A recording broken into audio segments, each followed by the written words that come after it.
नमस्कार मित्रांनो, लग्नानंतर होईलच प्रेम या मालिकेच्या पुढील भागात आपण पाहणार आहोत. काव्या पार्थला बोलते की मी आता खाली झोपणार नाही, माझे पाठ खूप दुखत आहे, तर त्यामुळे मी बेडवरच झोपणार आहे. आणि पावसाळ्याचे दिवस आहे, खाली फरची खूप थंड होत आहे, त्यामुळे मी आता बेडवरती झोपणार आहे. तेव्हा काव्याला पार्थ उत्तर देतो की मला पाठ नाही का, माझी पाठ खूप दुखते, त्यामुळे मीही वरच झोपणार आहे. आणि तुम्ही जर माझ्याशी गोडीने बोलला असतात तर मी विचारही केला असता. आता आपण इकडे बघूया, जीवा आणि नंदिनीमध्ये हाच वाद सुरू असतो. जीवा हा नंदिनीला बोलतो की आपण एकत्रच झोपूया. नंदिनी बोलते आपण एकत्र झोपायला आपल्यात कोणतंच नातं नाही आहे.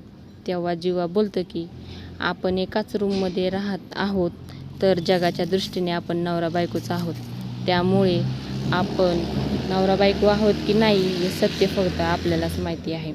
तर जीवा हा मध्ये उशी लावून जीवाही झोपतो आणि नंदिनी पण झोपते. तर इकडे बघूया, काव्या पार्थला बोलते तुम्हाला जर वेगळं वाटत नसेल तर आपण एकत्रच झोपूया.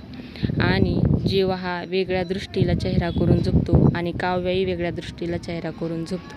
आता या जोड्यांमध्ये चांगलंच बॉन्डेज ठरणार आहे. तर ही मालिका पाहायला खूपच रंजक ठरणार आहे. आपल्या चॅनलला सबस्क्राईब करा आणि व्हिडिओ आवडला असेल तर लाईक करा. धन्यवाद.